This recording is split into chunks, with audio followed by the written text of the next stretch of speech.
famous for Q and Q and now Q.U.B.E 2. So let's say hi to him.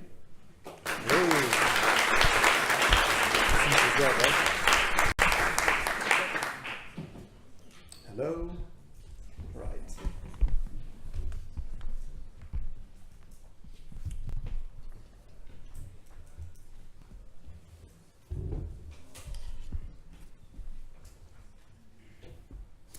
Hi guys, so yeah, I'm Dan Rocha, the Managing Director at Toxic Games. Really excited to be here in Graz. It's my first time. So thanks to Joanna for the invitation. So today my talk is called Playing with Cubes Again, and I'm not talking about Minecraft.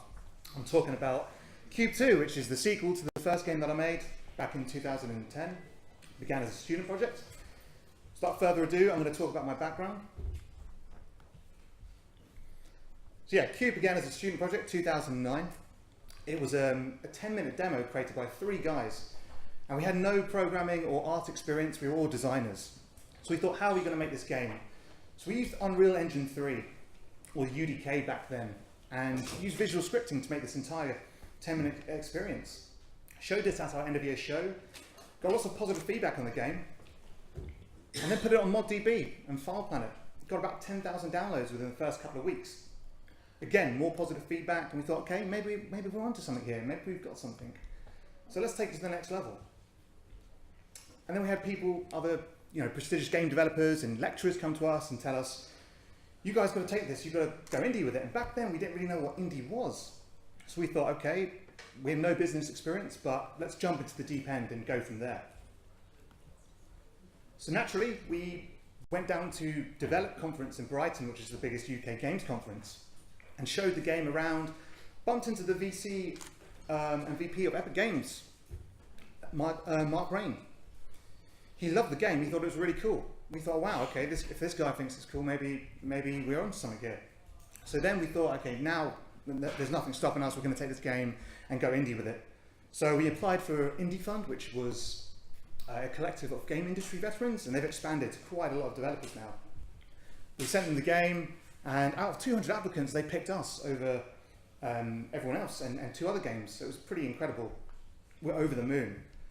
So we spent about a year making the game full time, launched the game on Steam in early 2012, paid back that investment within 4 days on sale, and then didn't really know what to do after that.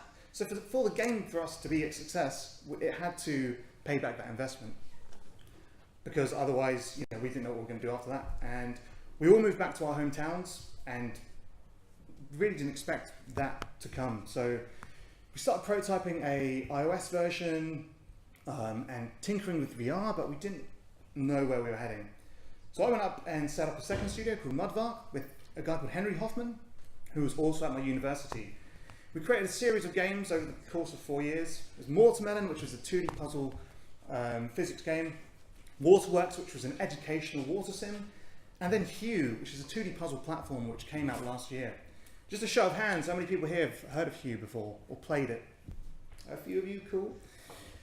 And during that time, we also released Q.U.B.E Director's Cut, which came out on Xbox One, PS3, PS4, and Wii U, and NVIDIA Shield, if anyone has one of those.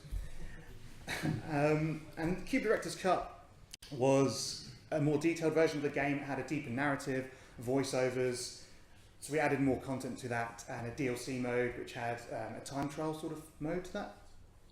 So once all that was said and done, then the Unreal Engine 4 was coming out, and back then it was a beta, it was called Rocket, and Epic got in touch. They said, do you guys want to become part of the Founders Club? And we thought, yeah, why not? So we started tinkering with Unreal 4, and I said to our puzzle designer, why not just chuck some cubes into the game, just see how Q.U.B.E will look in that. We don't have to make Q.U.B.E 2 or anything. So he started playing around with it, and already it started looking much better with the new lighting system and actually having some textures in the game, which we didn't really have in the first one. So yeah, he started playing around with it, and I was busy on other projects at that point in time. Time starts ticking on, and he's tinkering away, he's adding new mechanics to the game. And then by the time we knew it, we had 5 hours of content, which was pretty insane. And we thought, okay, maybe we should make Q.U.B.E 2 after all this. So again, we took it to a few events and got feedback on the product and lots of positive comments on that. So we decided, yeah, let's do it. Let's move forward with Q.U.B.E 2. And apart from kind of stumbling onto the project, why did we decide to do a sequel? Well, it was an opportunity to improve on the first game. There was many things in Q.U.B.E that, many features that we couldn't add. We didn't have the resources or experience. One thing in particular was a hub area. So the player could come to a puzzle. If they couldn't solve it, then they could go and do another puzzle instead of rage quitting and not coming back to it for a while. So we wanted to add all these features in, but just didn't have the technical expertise back then to do that. And then the second thing is, we already have an audience and the market's getting a bit tougher, on Steam. And we thought, okay, let's tap into that audience so we can, create the game and take in their feedback and put that into the next game. So with that version, we actually won several awards. We won the Game of the Year award and Outstanding Gameplay at Reboot Develop. I think the Reboot guys are here. And also China Joy, which is a random event last year. Now this was, with an early version of the game. So we thought, okay, it's time to secure some funds for this. Now you might be thinking, well, why do you need funding if the first game did so well? Well, the period of time, it was about 4 or 5 years between each game.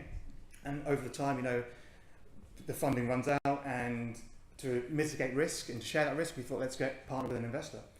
So we went out pitching for funds, met some guys at Reboot, actually, that definitely helped, and continued that process. But of course, that took much longer than expected, and we were still developing that game at that point in time. But what we didn't want to do was create too much content before the narrative was written, before other features were integrated. So that was the problem we had, and time was ticking on. So we started dabbling with a few other prototypes here and there and continued creating Q.U.B.E 2. But then once the funding did come through, there was part of us that wasn't prepared, because I was still finishing up on another project and we just had to jump straight into the deep end. So when full production began, it was a bit of a rocky start. We had too many people on the project. We had 3 concept artists, which was pretty insane. Which, it was cool to see the game in different styles, but yeah, when people are fighting over different things, it doesn't work out. We had like 3 concept artists. We had a level designer, we had a puzzle designer, and a few other people that perhaps weren't needed on the project, but we were in a point in time where we were kind of scrambling around trying to get people involved. So the solution to that problem was to bring a producer on board. Now after Gamescom 2016, I spoke to my writer Ben. He was kind of having a bit of a moan. He was saying, well, I've finished my work for the month, but I feel everyone else is a bit behind. And he actually was a producer on his previous game. So I thought this just makes sense to bring you on board. We can tighten up the screws and really push forward. And he was more than happy to do that. And that was a big boon for the project. So we focused the team. We kind of got rid of the fat. We got rid of a few people that perhaps weren't necessary on the project. They did the work, which was good, but we became a well-oiled machine. So we cut that down to 1 art director. So the 3 concept artists, 1 guy who did some work on Q.U.B.E, he became the art director, and he could also do 3D stuff as well.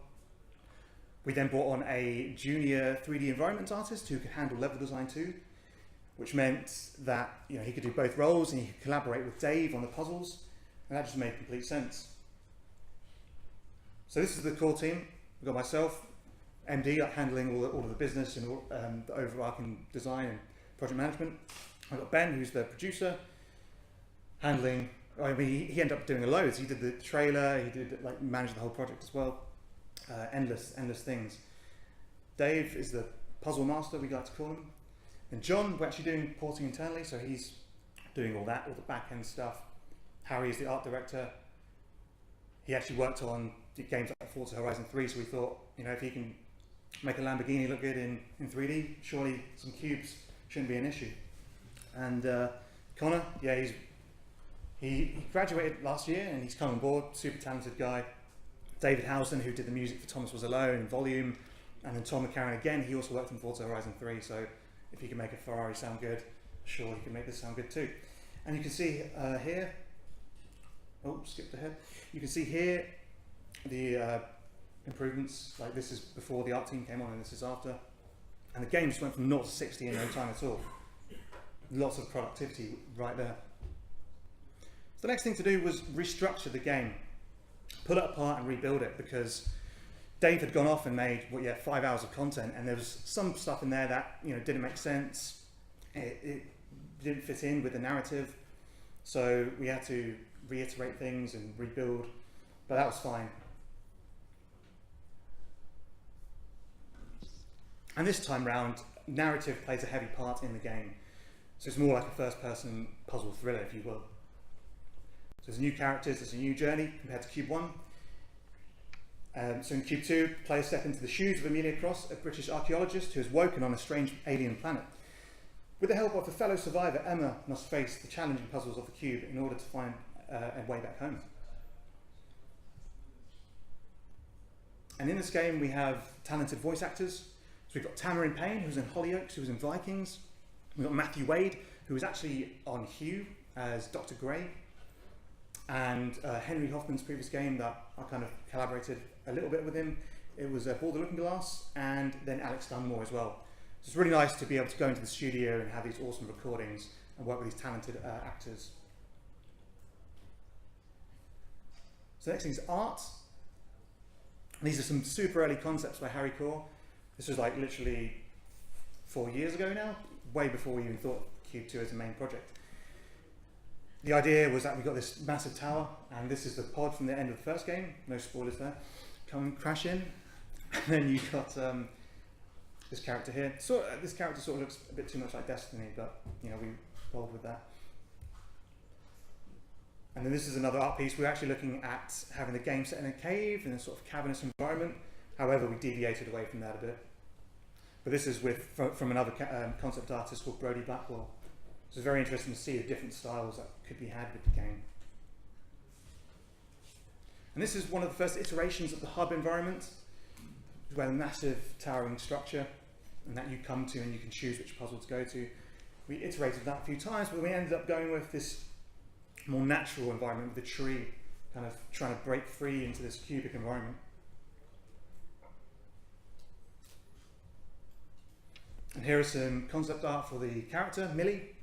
I tried a few different outfits, and of course it's a first-person puzzle game, and you won't really see the character apart from the arms, but you know, we wanted to understand what she would look like, and you know, what the arms would look like, and again, in turn, the materials and sounds for that, especially when she lands from a high distance, to understand what that would feel like. So that was integral to this process.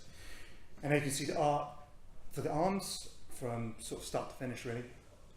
We had a guy called Chris Narchi come on board to model these, and then a guy called Aaron Durkin who came on board to animate them.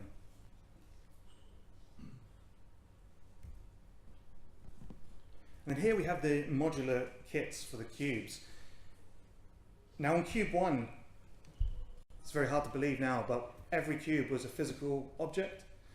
And we, of course, you know, we ran into many technical issues, FPS drops and that kind of thing.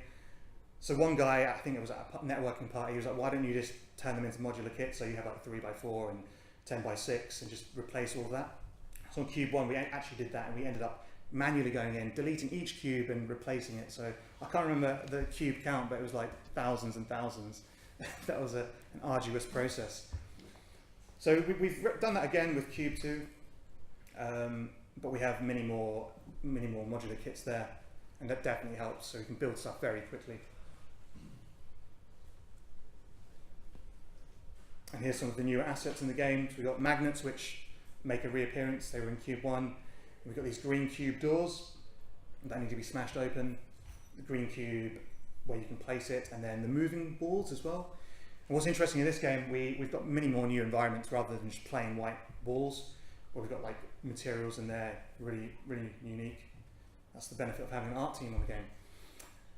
Now here is more assets in the game. We've got the world's biggest headphones there. That's actually a teleporter. We've got and we're actually playing with elements, so fire, water, gas, that kind of thing. You'll see that later on in the game. And here's some of the finalised screenshots. This is the first hub area you come into, and you'll see it in the teaser trailer. I'll show you that at the end of the talk. Many more set pieces in the game, which definitely makes it much more unique compared to the first one. And a more foresty style environment with foliage.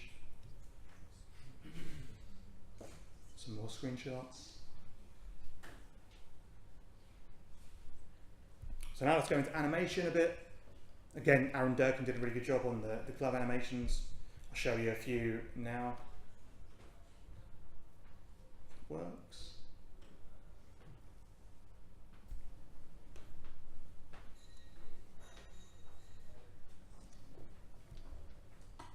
That's just a waking up animation. I think it's at the beginning of the game.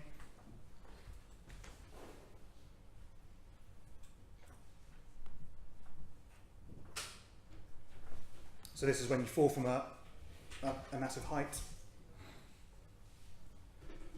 This is just a typical idle sound. Please, I need help. Oxygen systems effective. Loading user interface.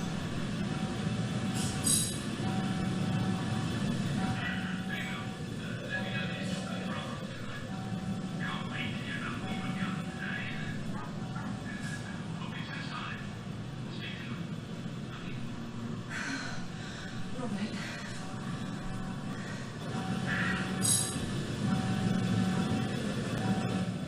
Is anybody there?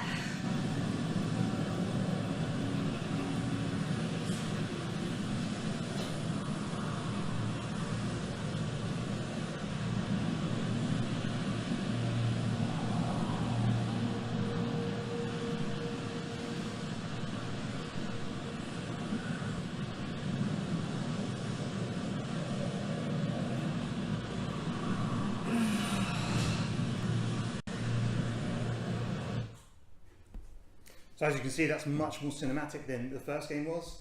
It's really cool to see that all come together now. Let's talk about the gameplay, what's expanded in this version. So the key difference is that you can actually place cubes on white panels, whereas the first game, everything was predefined, apart from the last sector where you could do this, but in this version we take it to the next level, which makes for much more interesting gameplay. You have to really think about, what puzzle, which cube combinations you're doing to solve the puzzle.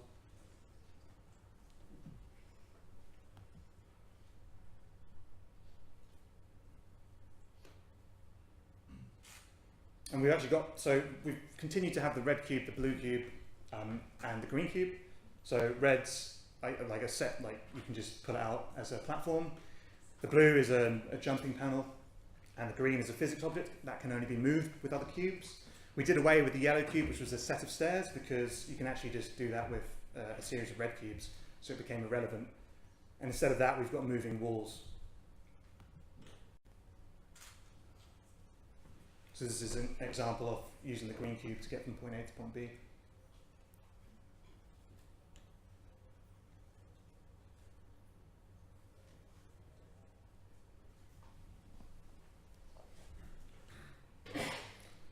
And then here we have the rotating platforms.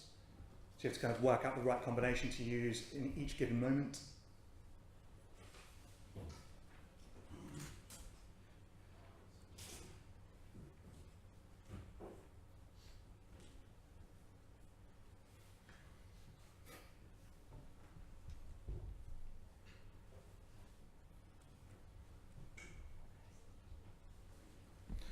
So we experimented with UI.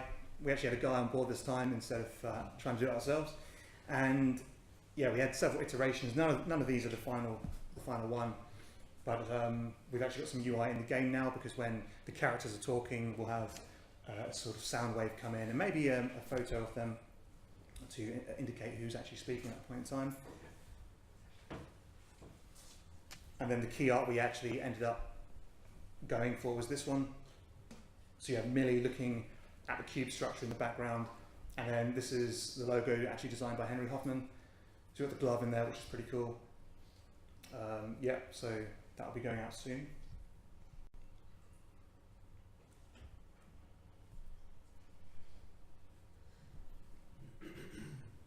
So yeah, let's talk a bit about production, because that's what really helped this project along.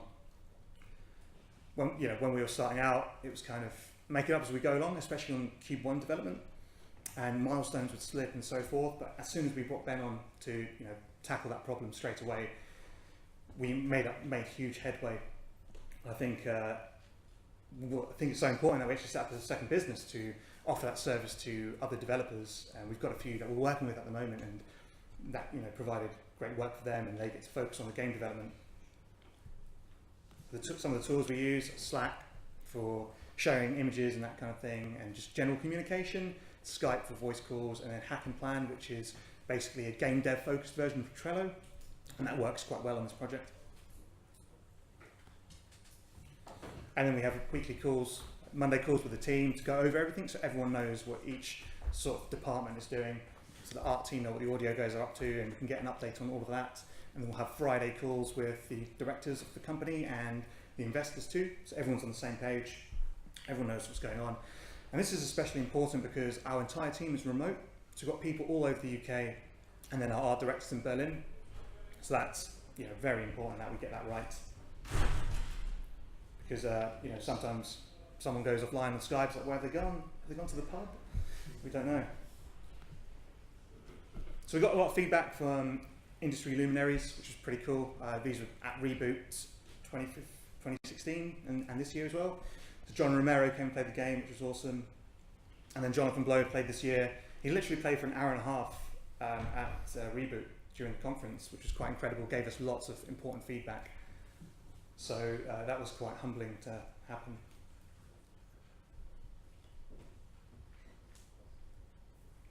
And we're actually doing QA internally.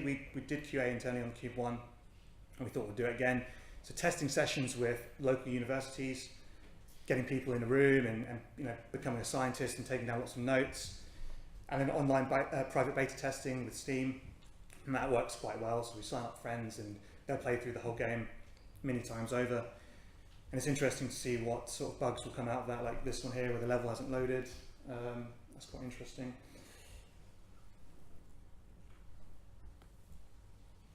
But now to talk about issues during development. It wasn't all hunky-dory. We went through some growing pains. Financing was a bit of an issue because the train is running, the track's coming to the end because we didn't get as much as we'd hoped at the time we needed it. That was a problem, so we had to go out and secure more investment. Coming back from GDC, really jet lagged, going to do a Dragon's Den style pitch. That was pretty intense, but managed to pull it off. But because of that, we were able to finish the project, which is great news. But at the time, it was really stressful, really intense. And then again, early production issues, having too many cooks, too many people involved, no real clear sense of where the game was going. Yes, we had the 5 hours of content, but it was kind of puzzle room after puzzle room with no real context. And then communication errors, especially working remotely, that's one of the most integral things to get right. And recently we had content lockdown. No one was allowed to touch any content, and then one of the guys goes in, edits some stuff, doesn't tell anyone, and then we load up the game and the lighting is all wrong. It's like, oh no, what's happened? What's happened here? So that really annoyed some people on the team, and we had to do a bunch of work again. So it's all about fixing these issues and making sure everyone's on the same page, and communication is imperative, really.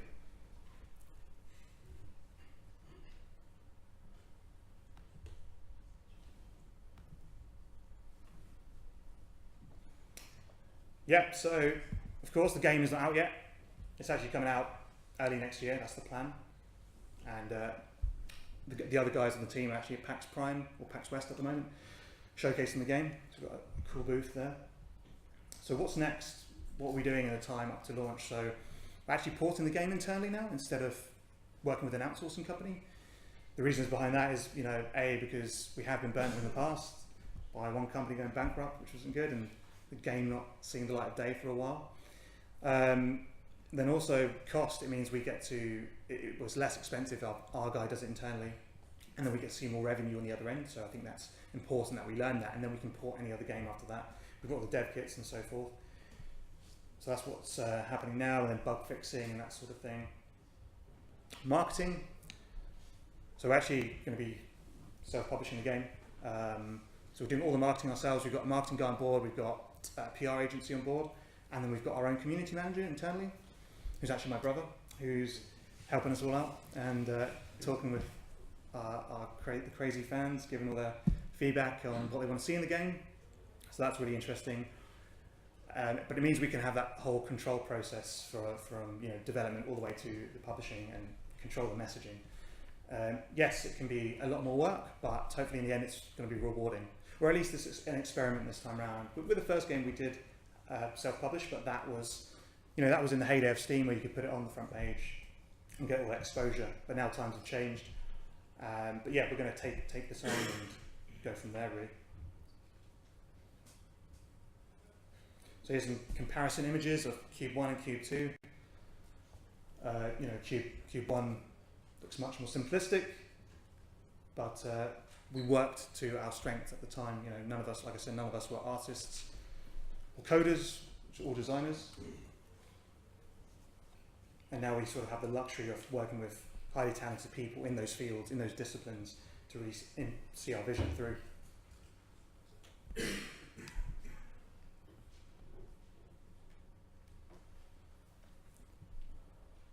So who here has seen the teaser trailer for the game? No one? One? Okay, cool. I'm going to show you guys that now.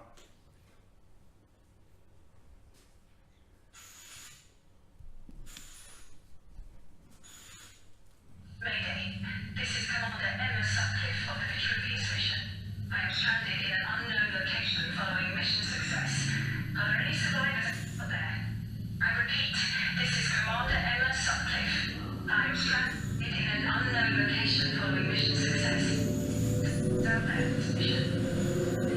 Commander. I've been here before. The escape pod must have brought us both back to the origin planet. You may not remember, but if you listen to me and do as I say, we may actually make it back home.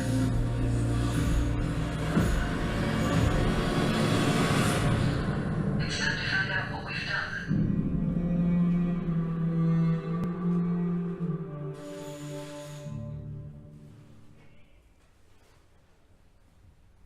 Cool, yeah, so that's the teaser trailer.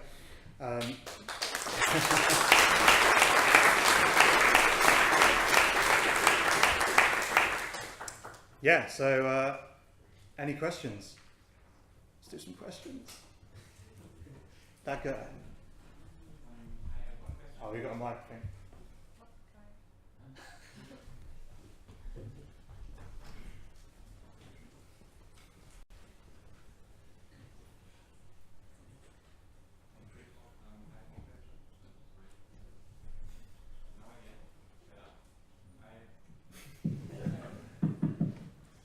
I still have one question. You said that you had regular meetings, no regular Skype calls for the team. Mm-hmm. Did you also have regular meetings on a monthly basis or something? Physical in-person meetings? Not really. So the whole team hasn't actually met up before. We actually met with Harry for the first time at Gamescom last week. So yeah, it's pretty insane. I'm sure we'll meet up at the launch party, but in future we would like to do a physical meeting once a month, hire out a small office space or something and do that. But I guess with the cost that you save on not having an office space in general, you could do like a day out for the team or something, which could be cool. Thank you. More questions from the audience? Not here. Please, Sean. Shall I just go? Yeah, you mentioned you have like 3 content artists at the beginning, Mm-hmm. and of course, when the game gets done more, it's not necessary anymore. But do you think it was still good to have at the beginning to flesh out like the looks of the games, and what benefits did you have from that? Yeah, I think it was really good to see the game in different art styles. We had a wealth of concept art, which was pretty incredible because we didn't really know what direction we wanted to go in at the start.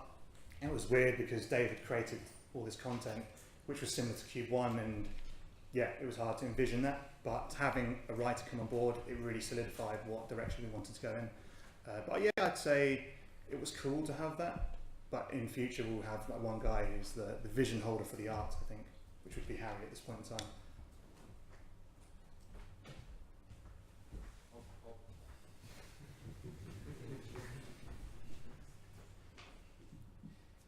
I will reward you with an intelligent question. How did they get you to speak here instead of going to PAX Prime? Good question. I actually turned it down. I was meant to go, and because I did Gamescom last week, I just couldn't do those two events back to back. But my producer did, so hats off to him. He's a brave man. But yeah, I've not been to Graz, and I thought it'd be cool to come here and have a bit of a more chilled time.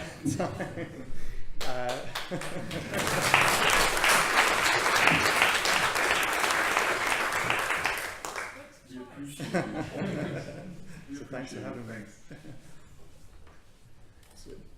More questions? I really like this one.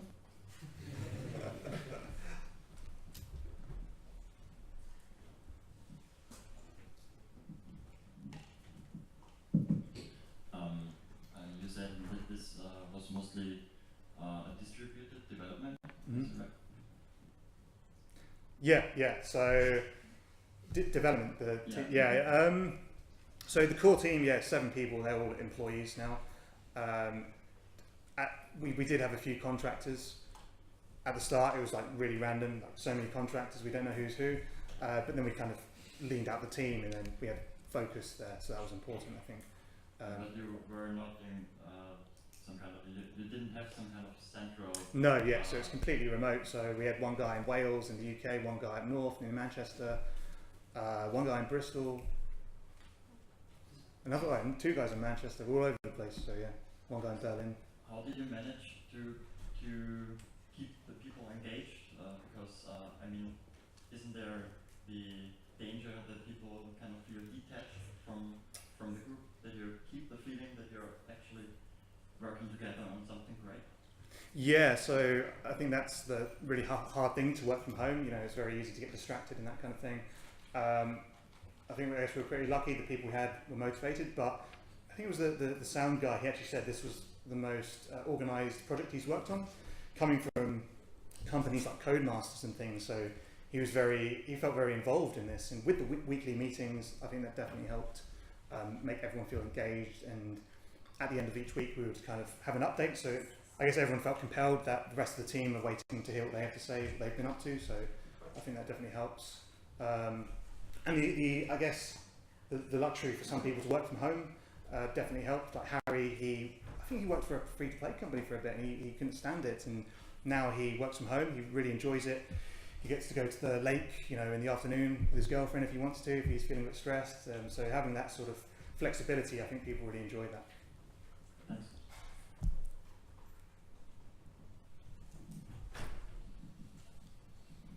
More questions?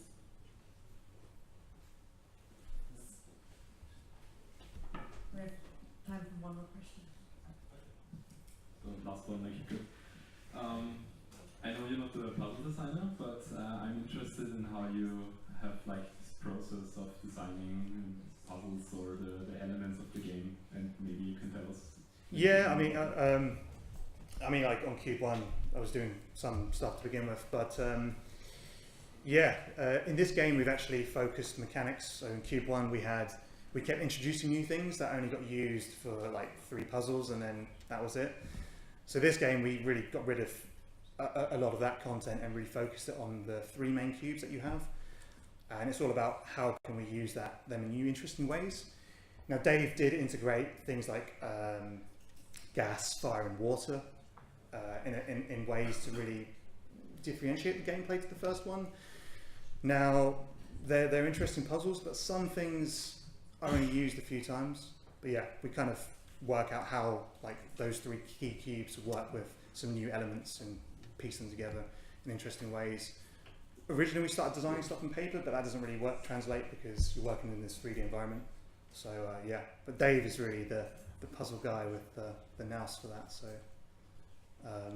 that's literally his focus. He will just sit there and make crazy puzzles. So thank you so much, Dan. Yeah. Thanks for coming here. Obviously, to not go to PAX. Yeah, at least I'm not jet lagged, you know. So. Thank you. Let's thank Dan again. Thanks, guys.